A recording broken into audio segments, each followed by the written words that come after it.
Kia ora koutou, welcome everyone. I'm Janice Mackay, your host, and I'm the Welcoming Communities Advisor for Ashburton District Council. Joining us today is Leandra Fitzgibbon and Nathan Mills from Genesis Private Equity. Leandra Fitzgibbon and Nathan Mills are on board to share their practical advice and insights for directors, covering crisis management, business continuity. They'll also discuss changes to insolvency laws intended to support companies and their directors to manage the impact of COVID-19. Learn also about capital raising post-COVID-19. What will investors be looking for, and what about the private equity approach? A little bit about our panelists. Specialising in corporate, property and rural law, Leandra has law and commerce degrees from Otago University and was admitted as a solicitor in England and Wales. She's worked for Cavill Leach Christchurch, AWS Legal Queenstown and Gore, and then joined Argyll Welsh Finnegan in Ashburton as an equity partner.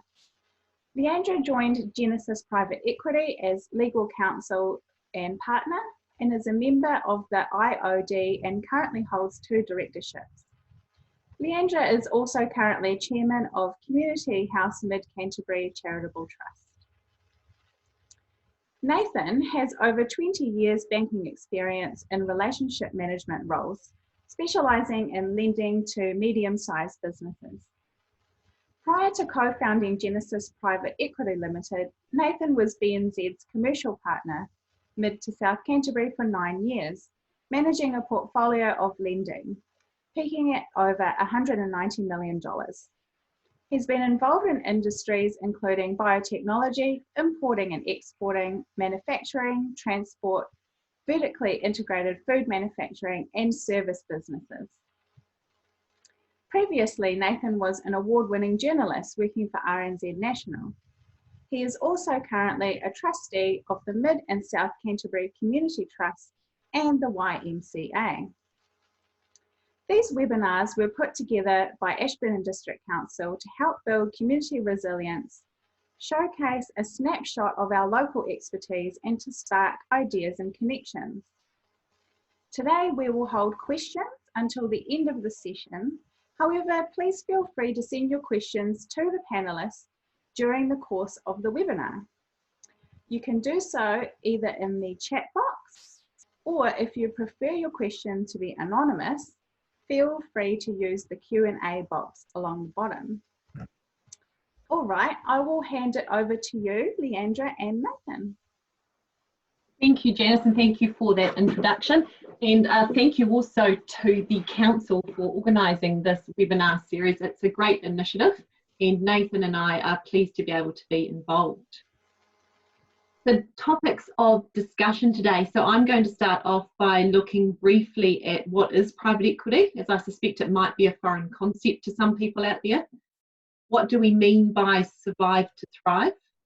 A quick look at the key directors' duties that directors should be considering in a time of crisis.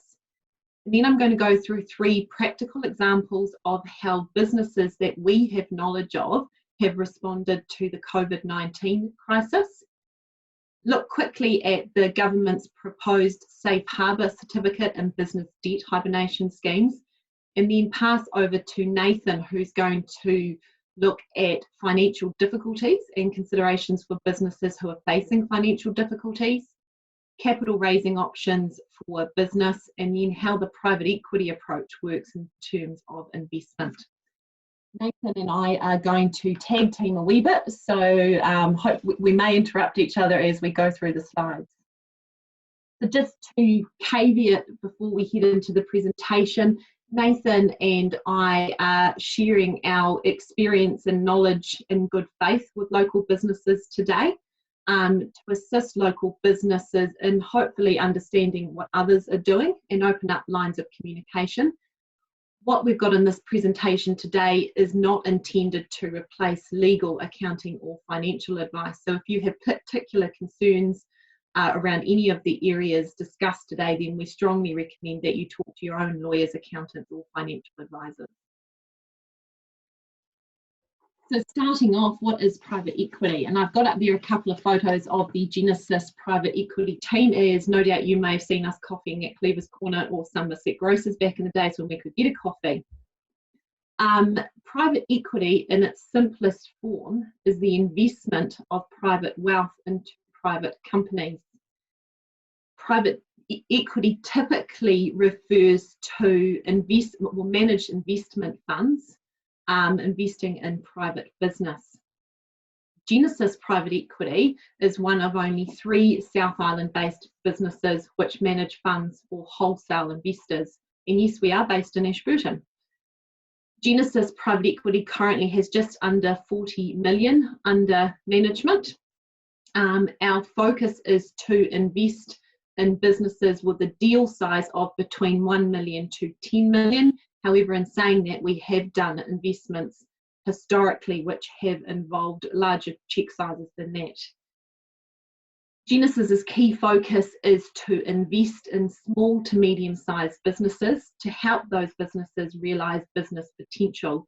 And realising that business potential takes on many different forms, not only in the terms of investing new capital, but also in terms of widening up our network and investing our expertise to help those businesses grow and realise their true potential.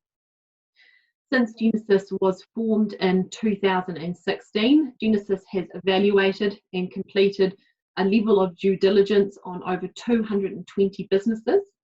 We've invested in 6, we've exited 1, and we currently have a number of other businesses under due diligence. Those businesses that are currently under due diligence are probably pretty much on hold at the moment as a result of coronavirus, and who knows what the due diligence and investment outcome will be when we come out of this alert level 4, alert level 3. It is with this private equity background that Nathan and I are sharing our thoughts and experiences today. So we called this webinar Survive to Thrive. Surviving to thrive is a saying that I had heard many times over the years, and a saying I probably glazed over for many years, thinking it was something largely attributable to self-help books or for those that were far more philosophical than I. Until about 6 or 7 weeks ago, when one of our expert directors within the Genesis network used it in the context of business in the COVID-19 crisis. And it really struck a chord with me because it was so simple but so true in terms of the challenges that businesses were facing in light of the coronavirus crisis. So the theory being is that first, businesses must survive in order to be able to thrive in the future. And to survive, boards and business owners needed to make some decisions that they may be uncomfortable with to ensure that those businesses were surviving to be able to thrive and achieve their growth plans ultimately in the future. And those difficult decisions that business owners, management and boards have had to decide over the last month or so have taken many forms, but we think about restructuring, redundancy, right-sizing, shelving expansion plans, all to ensure that these businesses are still around post this crisis to achieve their goals. So today's webinar, the first part of today's webinar has been aimed at the governance response to the coronavirus crisis, not the management response. So our comments have come with a governance perspective and what directors of companies should be considering. So when I say governance, what does governance really mean for a business? So when people talk about company governance, they're usually talking about the role of the board of directors. Boards of directors exist to ensure a company is well run and well governed to maximise shareholder value. Good governance in a company can help improve the company's performance, have a defined vision for the future of the company, take a big picture strategic view of the business separate from the day-to-day operations of the business, ensure that there is accountability and oversight of operations, help to manage risk, and find the right balance between making short-term gains and building long-term wealth. Now, I'm aware that some of the people listening to this webinar today may not have independent boards or big boards sitting around a board table, and governance for those smaller, maybe mum and dad sized owned businesses or closely owned businesses may take on a different form. Governance in those instances may look like the directors of that company seeking external advice from experts such as be a lawyer, accountant, or other experts who have particular industry expertise. So it's with that governance approach that we'll move through the webinar. So before we get into the practical examples and our practical thoughts, it's worth just canvassing a couple of the key critical directors' duties that all directors at this stage should have in mind. So there are a number of directors' duties in the Companies Act and also at common law. If a director is found to be in breach of his or her duties, then that director can be personally liable. The two key directors' duties that we're talking about today are entrenched in the Companies Act in sections 135 and section 136. And those two sections of the Companies Act are relevant to businesses who are facing particularly a financial crisis or under some type of financial stress.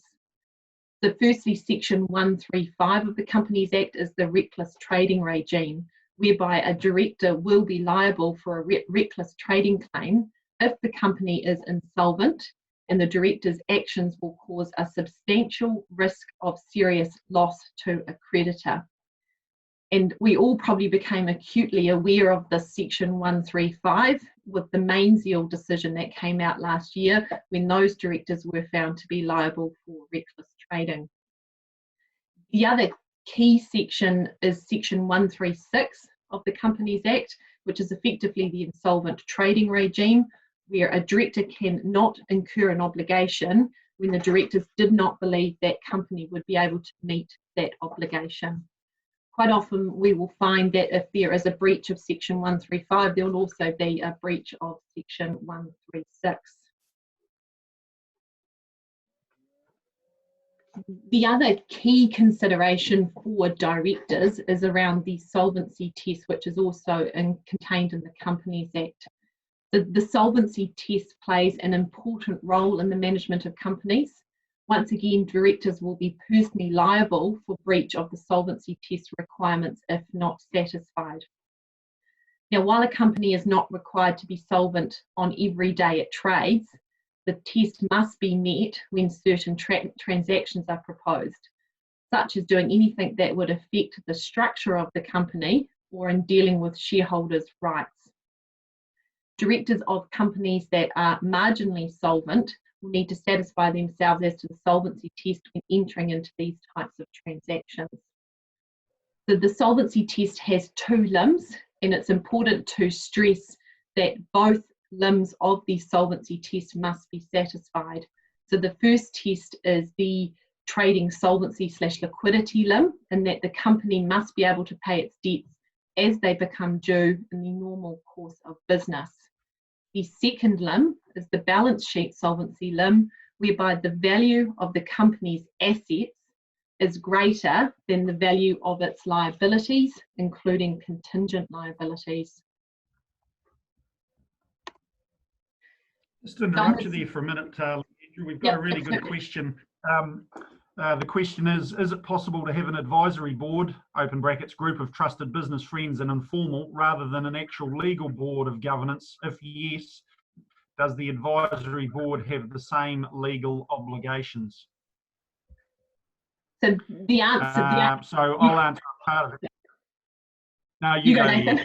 No, you go, Nathan. Okay, so the answer is yes, you can have an informal arrangement like that. They do have different legal standing, which I'll allow Leandra to answer in more depth. But from a business side of things, I mean, there are a lot of businesses out there that do have advisory boards, is what they're typically called. And some of those do work quite well and add value to the main owner's operations of the business and the governance and the decision making of those businesses. But it's also important to understand that the advisory boards don't have the same legal obligation to the owners or directors of the company. So they're not on the hook to the same extent as if they were independent directors of the company alongside the main owners of the business who would also be directors. Yes, I'd just add to that in saying you said it's very common to have an advisory board, and if you are looking at setting up an advisory board type structure, to talk to your lawyer and accountant to get some good advice on how that structure is going to be documented and the roles and responsibilities in terms of how those advisory board members are going to interact with the company. In terms of the advisory board members, they would just need to be careful that there is no argument that there's an implied directorship and open themselves up to liability if that's not the intention. But it very much goes to talk to your own experts to get advice on how that advisory board can be structured to achieve the outcomes of what you're wanting to achieve and within the parameters of what those advisory board members are comfortable to accept. So we might just move on to the solvency test considerations. So I put a few points up there in terms of considerations for directors around that solvency test to consider before ever signing a solvency certificate or certifying a company's solvency. The key takeaway for a director around that solvency test and considerations would be, as a director, to make sure you ask questions and satisfy yourselves before you ever certify a solvency certificate or solvency for a company. And if you're unsure, once again, engage your professionals. And that all goes back to the importance of these solvency declarations for company, well, for directors' liability going forward. So I've got up there an example of a resource that the Institute of Directors has put out during this coronavirus crisis, and it's a very useful tool for directors around the solvency test in the Companies Act. And this is a checklist for directors to use as a tool in terms of questions to potentially ask themselves before certifying solvency for a company. Now, this is just one example of a resource that is out there. Over the last 6 weeks, there's been lots and lots of free resources and templates come out to assist businesses and directors in particular in terms of the challenges that they may be facing. So what I'm going to now, from a practical perspective, is just go through 3 different examples of businesses that we have knowledge of and how those boards have responded to the COVID crisis, to give some insight as to what other businesses are doing. What we're trying to do by going through these 3 examples is to show that there is no set answer, there is no formula or method in terms of how to deal with a crisis like the one that we're in. Each business is unique and has its own set of challenges. And for me, in looking at different businesses, the starting point in terms of how to respond is the people around the board table, the people around management, and the people involved in the business. So starting, I've called it Company One. So Company One example is a business which is a non-essential business under the government regime. The Company One produces what I would call a discretionary product. So that would mean that clients of that business don't need it essentially to operate their business. It's a discretionary spend. That company had a very strong balance sheet going into the coronavirus crisis. It had very good financial control and reporting systems in place, had a really good board sitting around the table, and exceptional senior management team in place. The company had a strong presence in the New Zealand market and was working through expansion plans to go offshore. That's pre-coronavirus. How did this company respond to the coronavirus crisis? The board of this company identified very early on that there was a crisis coming, and this was probably before we were even aware of alert level systems in New Zealand. This board acted very quickly and very carefully to make sure that this company was prepared for the crisis that was coming. That included making sure that everybody was prepared to work from home and that there was the IT resilience in place to ensure that the working from home would be seamless.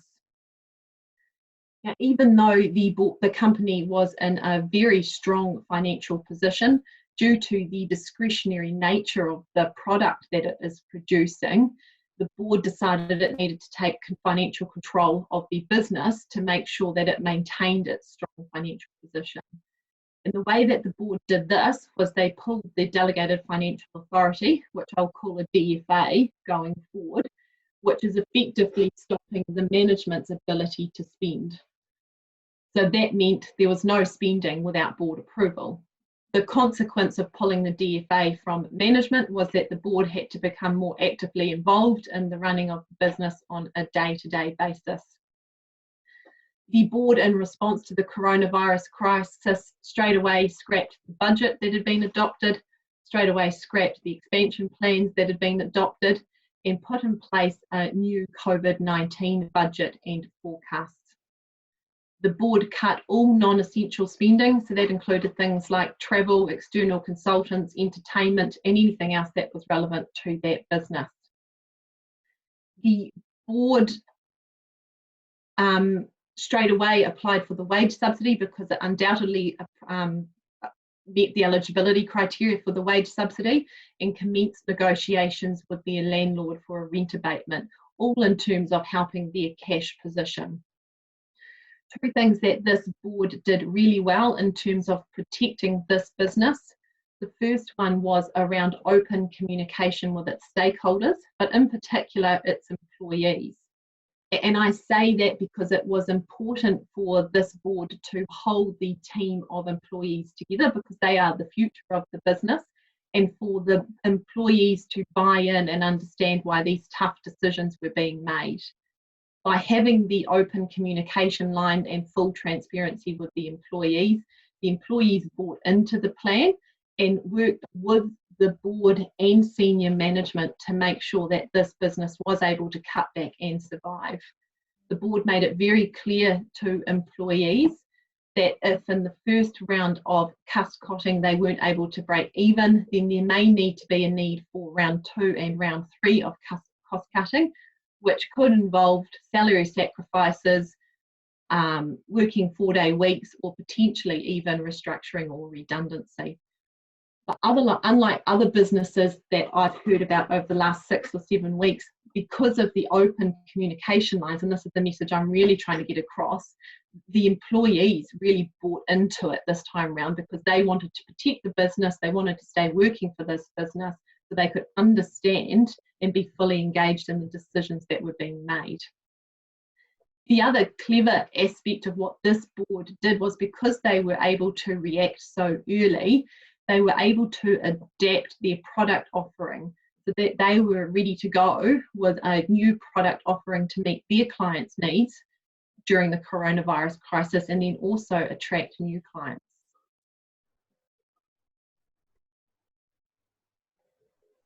So then moving on to a Company 2 example. Company 2 is an essential service. It is also an established business and fortunately in a very strong financial position. Company 2 has a full order book for 2020, had a very good board sitting around the board table, and once again a very strong senior management team. The biggest challenge for this company was that in terms of actually the ability to produce their product, it's reliant on an immigrant workforce. So how did this company respond? So the board straight away realised that the two biggest challenges for this company was to focus on business continuity and its ability to deliver products. So to be able to establish business continuity, they needed to secure an alternative labour source, because the previous labour source was through an immigrant workforce that were now no longer able to travel to New Zealand. So the board delegated authority to management to work within the industry context to ensure that the alternative labour source was able to be secured, to ensure that they could meet their orders demand. The other immediate response from this board was to ensure that the business obtained essential service status, because without that essential service status, then the business wasn't able to continue operating. So that involved immediate lobbying from the board to government and also industry groups to ensure that that essential service status was obtained, and then to work out what the regulations sitting in behind that were to ensure that that essential service status could be maintained. Once it was obtained, then management was delegated authority to ensure that all the COVID measures were put in place, but with an increased reporting requirement to the board. And this was particularly important from a board's perspective because it all links back to health and safety and directors' liability around health and safety. In this particular example, there were a couple of directors sitting around the board table that had expert health and safety experience, and so they were able to offer assistance to management to help release the burden or in terms of the extra workload for management. The point to stress there was that the director's response in this instance was there to assist management in the background, not undermine management's role.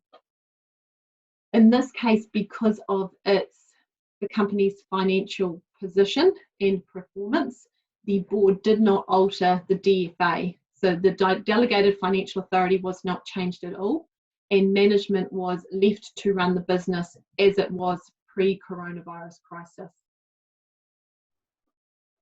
In this business, the wage subsidy was not applied for. You have to excuse my dog in the background. The wage subsidy was not applied for because this business would not meet the eligibility criteria, and because it was business as usual, there was no rent abatement negotiations with the landlord. Once again, this board was very wary to open up communication with all its stakeholders, and by way of stakeholders, I mean employees, investors, and its clients. So management was left to communicate with employees with board input as required. The board sent correspondence to investors to put investors' minds at ease in terms of the business's ability to continue to operate.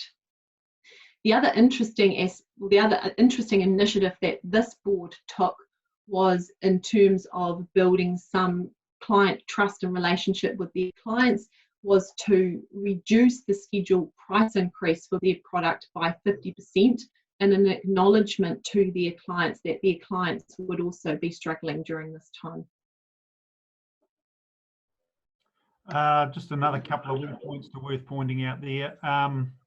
The business had several staff members that, although it was classed as an essential service, for various reasons they were somewhat reluctant to be working, and some of you may be in that camp. So we had one person there had type 1 diabetes, so that person was put on effectively fully paid leave. So we looked after that staff member because of their lower immuno situation and their susceptibility to health issues if they did suffer from COVID-19. And we also modified the roles of a couple of other staff who had particular concerns to the extent that they were effectively working on their own. So there was social distancing issues were completely satisfied. And from the business's perspective, they were still able to complete fully productive sort of duties, which sort of took the business forward. Right, so moving on to company 3, which doesn't make for such pretty reading, but does probably act as a good example for those who are interested. So company 3 is an essential service business. It has a great product offering. However, it has a number of challenges. Prior to the coronavirus crisis, there was poor senior management. There was a dysfunctional board sitting around the board table. The business was already facing financial difficulties, not helped by the fact that this business had an outdated financial management system that meant that getting any type of up-to-date, accurate financial management reporting was timely and an onerous task. And it was also operating in a couple of offshore markets that were badly affected by coronavirus. So the heading on this slide is probably not quite right because I put companies 3 response to coronavirus, but in fact the board was responding to those challenges that I listed on the previous slide prior to coronavirus. So one of the first steps that the board did was to exit senior management. And that was necessary because senior management in this particular company were just not the right fit for this business. They didn't have the right skills and they weren't creating the right culture. So senior management was exited. However, due to the company's financial difficulties and the challenge of the coronavirus crisis, new hires weren't done. Existing management who were more than competent stepped up to fill those roles. The board realised it was dysfunctional and the company had a number of problems, and a new board structure was agreed and new directors identified. The challenge for appointing a new board in a situation like that is that most directors will not accept a directorship in a company that is facing financial difficulty due to their own personal liability concerns, insolvency concerns around that company. So what this company has done is agreed to those new directors subject to the satisfactory implementation of a recapitalisation and recovery plan. The turning point for this company in terms of being able to react and turn this business around was when this company engaged their professionals. Because at the time they engaged their professionals, they were able to get outside independent expert advice to help lead them in the right direction. And if there's one takeaway from this example, I think that's probably the best advice for a company in this type of situation, because having that outside independent objective thought helps focus directors and management's mind in terms of what needs to be done to be able to move forward rather than holding on to historical legacy issues. So once the professionals were engaged, new management was put in place. All existing budgets, forecast plans have been wiped. New realistic budgets and plans have been put in place with a focus on right-sizing this company to meet the New Zealand market. Unfortunately, due to the coronavirus crisis, for this business in particular, it has meant that they have had to retrench from offshore markets for the time being. This business did qualify for the wage subsidy, so the wage subsidy has been received to help with cash flow, and they were also able to negotiate with their landlord for rent and outgoing abatements under their lease. The upshot of this is that a recovery plan and recapitalisation plan is well underway with this business. However, there is still a lot of work to be done to ensure that this business does survive, is recapitalised, and so it can thrive in the future. Nathan, do you have anything to add to that one? No, that's a good summary. Yeah. So just summing all that up, and I'm just mindful of the time and that Nathan's got a bit to talk about as well. So from those 3 examples, I put together just some key messages in terms of director considerations. So the first takeaway is really there is no playbook. Nobody knows how we will emerge and what it's going to look like when we do emerge. But points for directors to be thinking about is, what is your business continuity and crisis management plan? Do you have the IT resilience in place to support that? Have you as a board done an analysis of the sector disruption and what your particular sector is going to look like during and post this crisis? Have you done an analysis of your supply chain and any potential disruption from your supply chain? Taking into account the government and public health considerations and how they're going to play out for your particular business and the additional compliance cost as a result of those. A key one, as it was for business 2 in our examples, is do your employees have the right to work and stay in New Zealand? Because if you don't have that key labour supply, then the business is going to have even more challenges. The aspect that Nathan's going to focus on is cash is king. It is crucial that businesses have in place good financial management and financial reporting so that boards and management can make accurate and timely decisions when necessary. I stress it again, use your professionals. If in doubt, use your professionals. Next point I've got up there is be wary of the burden on management. From a director's point of view, this is an extremely busy time for management. They are fighting new fires on a daily business. So we as directors need to be careful that what we as directors are requiring is not an extra burden on management. Rather, directors are there to assist, lead and guide management, not to undermine or become a burden on management. Next point is that communication is critical. So that's communication with your employees, your clients, your bank, or any other stakeholders that your particular business may have a relationship with. And right about now, the boards should be considering what is your business's post-crisis strategy? What's your business going to look like when we come out of coronavirus, come out of alert level 3 into alert level 2 and into the future from there?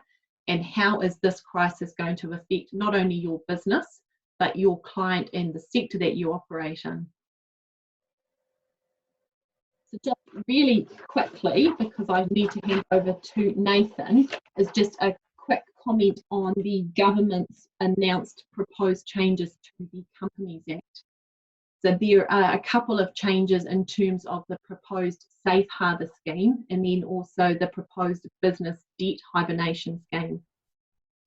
These changes have come about following concerns that a number of well-governed, viable firms have become vulnerable as a result of the COVID-19 crisis, along with the need to provide directors with certainty that they would not be in breach of their duties in an environment where significant uncertainty exists, thereby avoiding placing companies into a premature liquidation. So the first one, as I said, was the proposed safe harbour scheme, and this is a relief that will apply to companies that if in the good faith opinion of directors, the company is facing or is likely to face significant liquidity problems in the next 6 months as a result of the COVID-19 pandemic. There's a condition there that the company must also be able to pay their debts as the company was able to pay their debts as they fall due on the 31st of December last year, and that the directors consider in good faith that it is more than likely that the company will be able to pay its debts as they fall due in 18 months' time. So this proposed safe harbour scheme is designed to provide directors with relief from the risk of being liable under that Section 135 and Section 136 of the Companies Act to enable those directors to have comfort to continue trading. The next scheme is a business debt hibernation scheme, and the detail that the government has released on this is still rather scarce, but in the interest of being brief so I can pass over to Nathan, the scheme basically, subject to a whole lot of criteria that we've only got a wee bit of detail on and subject to creditor approval, will allow businesses to negotiate with their creditors to hibernate their debt for a period of 6 months on the basis that the directors have a good faith belief that they will be able to trade through the current challenges that that business is facing. So Nathan, I'll pass over to you now to talk about financial difficulties. Thanks, Leandra. G'day everyone, hope you're well. Hope level 4's treated you okay, and I've just got a daughter out the back finishing a ukulele lesson on another Zoom meeting, so yeah, I know what it's been like. Yeah, the interesting thing about this one, and probably for a lot of the businesses that that are attending this webinar, you'll possibly have a small to medium-sized enterprise that's based in and around mid-Canterbury that could have been going for 10 or 15 years or something of that nature, that has been historically really well established, historically profitable, But with the impact of COVID-19, you've possibly had some pretty severe challenges from a cash flow perspective. So the big question is, what are you going to do from here? So for you and for your professionals, the most critical thing is to have some good quality information at hand to enable everyone to make good decisions off the most accurate set of information that you can come up with. So if you don't have a decent accounting system or financial management system in the business, you'll need to get that in place ASAP. If you have got a good system in place already, then you should be able to punch out some historical figures on your financial performance over the last 12 months together with historical financial accounts. But the one thing where you may still have to make some form of meaningful changes, if you're a well-established business that's been profitable historically, you've possibly gotten away from doing cash flow forecasts. And your bank has possibly been quite happy with that because they've been able to lean on the history of the business's performance and say effectively to themselves, well, we know what this business has done for the last 2, 3, 4 years. We know what it's going to do the next 2, 3, 4 years. So we can just lock and load that and we're in a solid position. So we're good to go. But with COVID, obviously, that's changing significantly. So even if you haven't had to do cash flow forecasts historically, you really have to have a look at doing them going forward. It's essential for any of your professionals or your banker to sort of help you going forward. And some of you are possibly saying to your computer now, well, how do I do a cash flow forecast when I don't know what's going to happen in the future? And that's a valid point, but you possibly have to run 2 or 3 scenarios where you've got a most logical case scenario and a worst case scenario and a best case scenario, and run maybe 3 scenarios to present to your banker.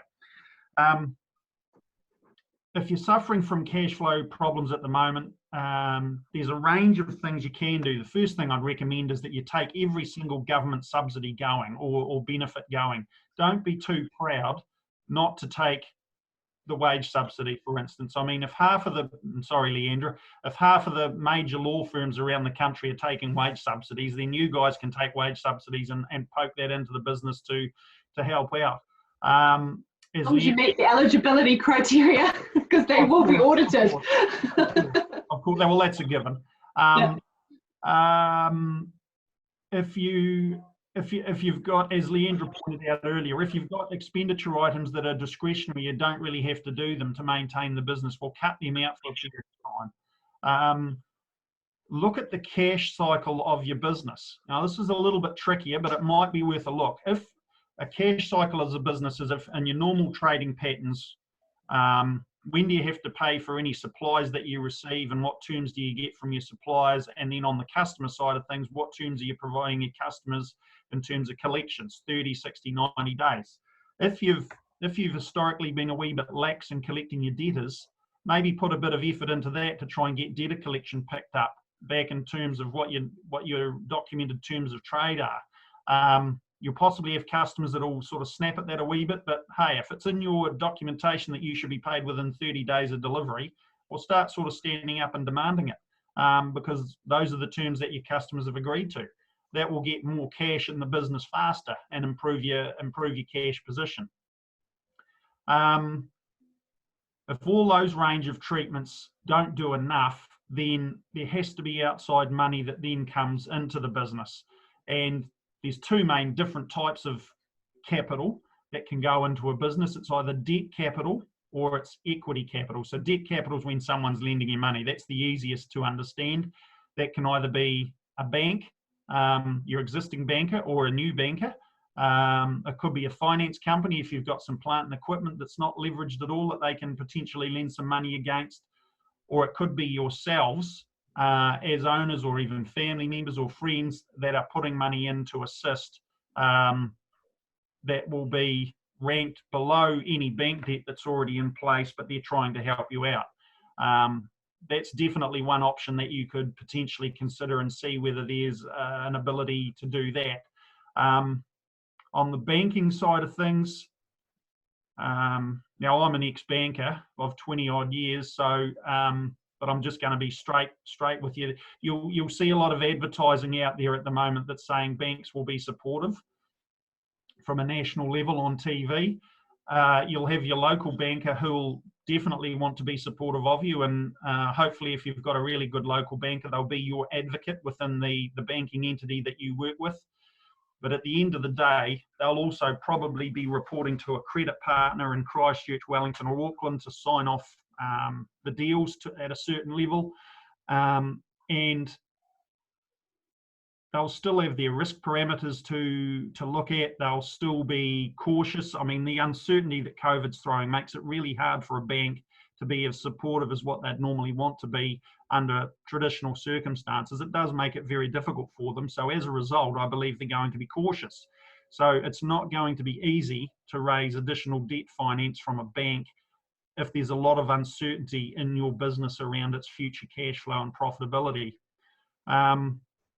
You may be in the fortunate position where you can raise additional financing from the bank, but don't expect it to be at the same price as what you raised money from for either working capital or long-term debt 12 or 18 months ago. I've heard of two cases, and this is very large institutional businesses, which are listed companies, but they also have debt.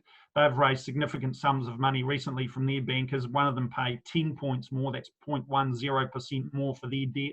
Another one paid 0.5% more for the debt than what they normally would, that's 0.5%. But that's for very large businesses. I'd suggest that for smaller businesses, such as the ones you'll be running, you'll be looking at maybe 1% higher prices, maybe even more, who knows? Because the banks are going to say that there's additional risk to lend you this money, therefore they want a higher return to match the risk return parameters. And then you'll also have to look at repayment terms. What sort of length of time are they giving you to pay this money back over, and are you going to be able to sort of comfortably repay that within the set of information that you're working on at any given time? If you can't get all the money you need through those avenues, then the only other way to raise capital is to raise equity capital, which is effectively selling a portion of your business or giving up a share in your business to get additional money coming in. So, for instance, you might have a business for all intents and purposes might be worth $1 million, and you're looking to raise $500,000 to go in. So on the day the settlement happens, there's another $500,000 going into your business that's worth $1 million. Therefore, the person coming in then owns 33% of your company, and you then own 66% of your company. Now, that really is a last resort, because if you can pay a bank back its interest over a period of time for the debt that you need to raise or the capital you can raise through a bank, that's a cheaper alternative than selling 33% of your business or whatever the percentage is.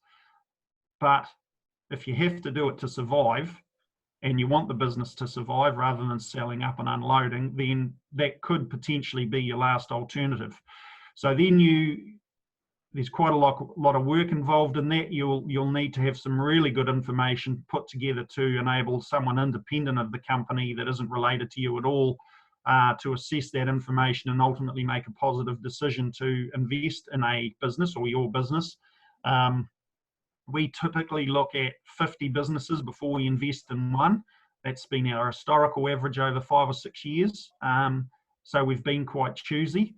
And most equity investors who invest in businesses under those sort of arrangements are quite picky usually. That's quite a typical ratio that other companies in our industry would operate to. So yes, good information to be able to put to those people. Your professional should be able to help you, to point you to businesses like ours that may be interested in investing in your company. They should have some idea of those entities.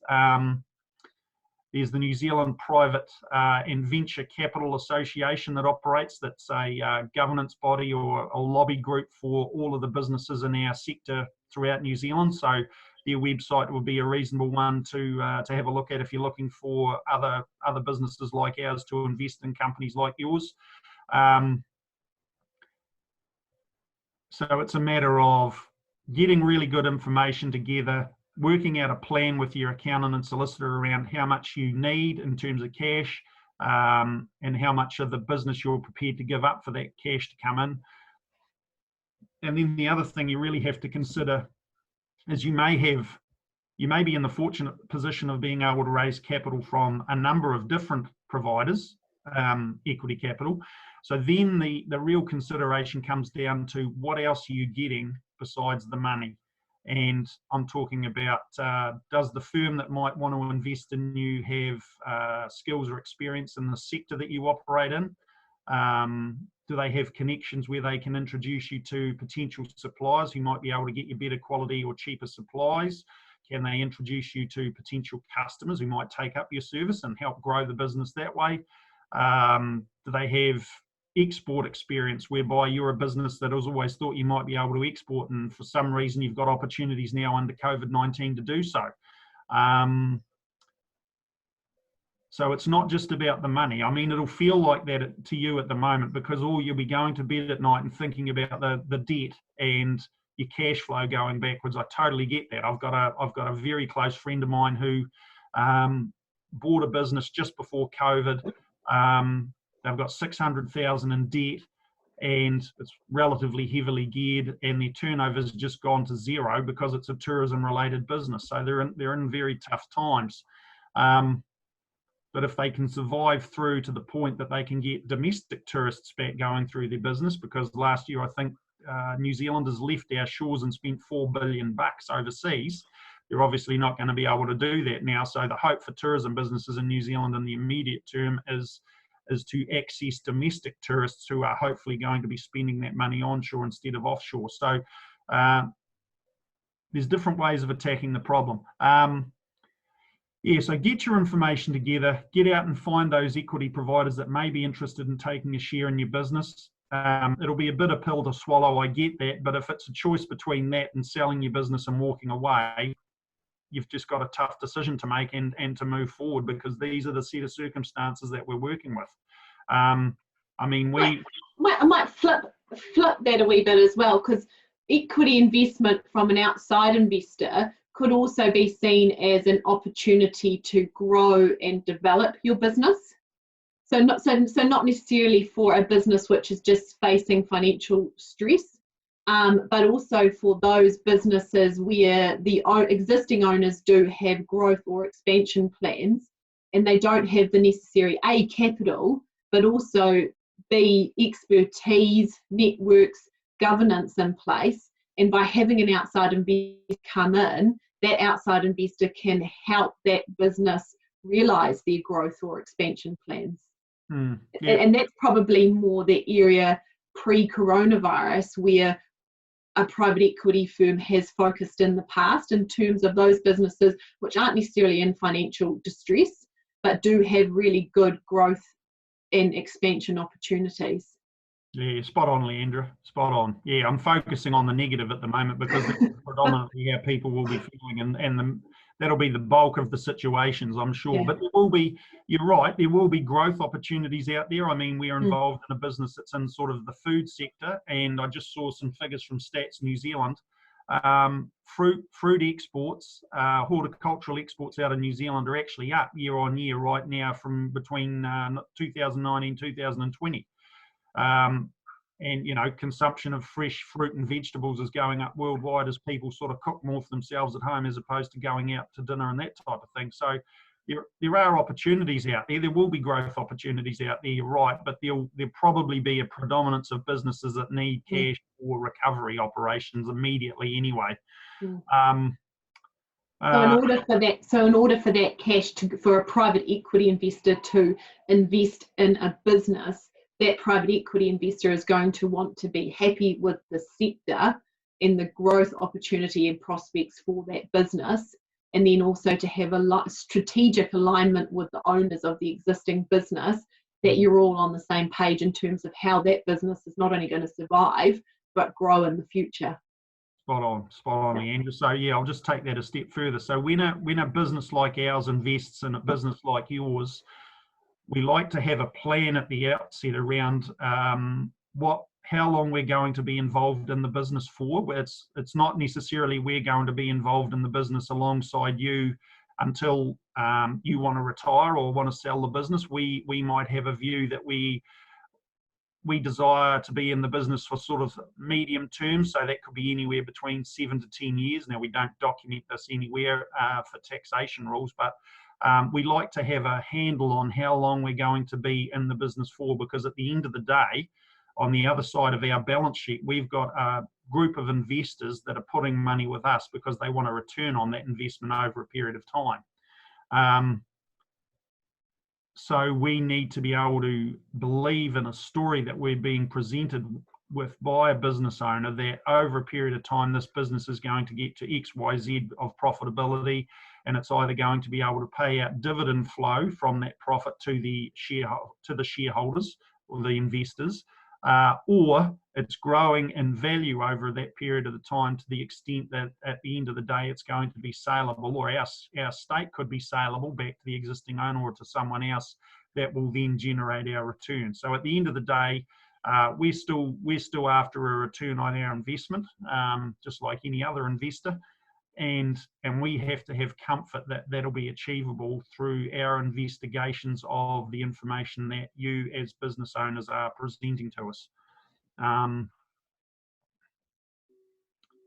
don't know, is there anything else you want to add to that at this stage of the game, Leandra? Maybe I think just in terms of, it's really just, I suppose, summarising it in terms of, if you're looking for private investment, the best thing that you can do now is get good financial information in place, get your ducks in a row, because when that private investor is starting to look around your business, they're going to want to know everything and have transparency on everything. So the best thing you can do is be prepared, and once again seek that expert advice.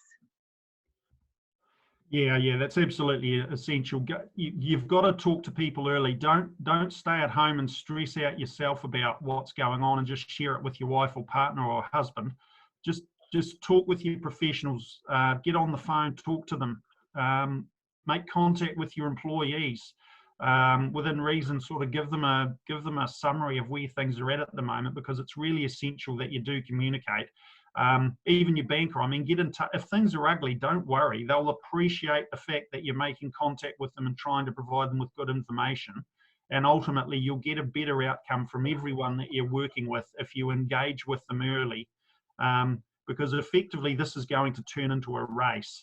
If there's going to be so many businesses around the country that are going to need capital, that it's going to be a race for those businesses to acquire capital, and they're racing against all the other businesses that are trying to acquire capital. So engage with your professionals early, get good information together, and then start making contact with people. If you can't get it provided through your bank or other sources through debt, then you're going to have to look at outside equity if you want to continue onwards rather than selling. So maybe Janice, would you like to come back in and we can maybe call for questions from any of the people that are on the webinar, and we can look to answer them as we can? Yeah, sure. Hi, thank you so much, Nathan and Leandra. That was really, really interesting. I learned quite a lot. Do we have any last questions for Leandra and Nathan? You can pop them in the chat box on the side to the panelists, or you can use the Q&A box below. While we're waiting for, just giving people a couple of minutes if they have any questions, do you have any kind of last comments that you want to make in regards to business continuity or your equity? Yeah, or I've got a couple of points, Janice. The interesting thing for us going forward, we've still got a good portion of our second fund to invest into companies. So we are looking for opportunities, but the interesting thing now will be what sectors are of interest to us. Historically, we really like tourism, and we did really well out of a tourism investment that we exited maybe 8 or 10 months ago, and luckily that we did. Otherwise, things wouldn't be looking so pretty now. But going forward, I don't think we necessarily know yet exactly what industries or sectors we're going to really like. So and working out from those opportunities and the information that we derive, what looks good to us going forward. So there could. You're cracking up a wee bit, Nathan. We've just lost you there for a moment. We've lost you. You might need to sit back a wee bit. Sorry, am I back now? Yeah, Sorry. that's better. Yeah, do you want me to repeat what I said? Yes, please. We lost you. Okay. Sorry. Sorry about that, guys. So yeah, historically we really like tourism as an industry, and we exited an investment that had nothing to do with COVID. Someone wanted to buy us out, and they bought us out of a tourism-based investment about 8 or 9 months ago, which was very fortunate that we did, because that business is not going well right now. So we were just lucky. But the point of what I want to raise is, we don't necessarily know what we're going to like the look of in terms of industry sectors going forward right at this very moment. Because there's so much uncertainty, I think we'll be gleaning information and learnings from what we receive across the desk from various businesses going forward, to help us work out what we like the look of. So it's a very interesting time for us, an uncertain time for us too, in terms of what we're going to invest in going forward, I think. We'll just my one comment, Janice, would be that we are local people.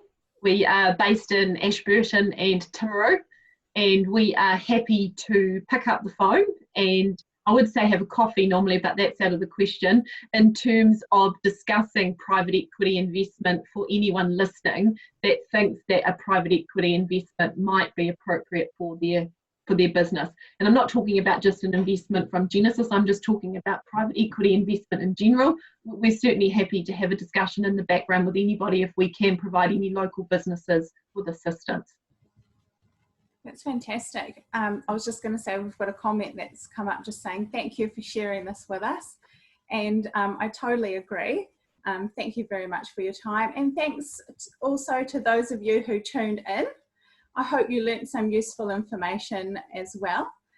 All people, again, are encouraged to contact their own professional advisors for specific advice.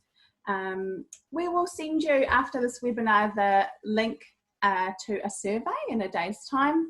Also provided in that email will be a link to our Ashburton District Council webinar series, so you can watch this on demand, pause, rewind, find any bits that you missed. And please head to the Ashburton District Council Facebook page too to see what other webinars we have in store for the rest of the month and beyond. As these webinars continue to grow, we've got more presenters lined up behind the scenes. Thanks again, and stay safe in your bubbles currently. Unless you're out in the world, stay safe out there also.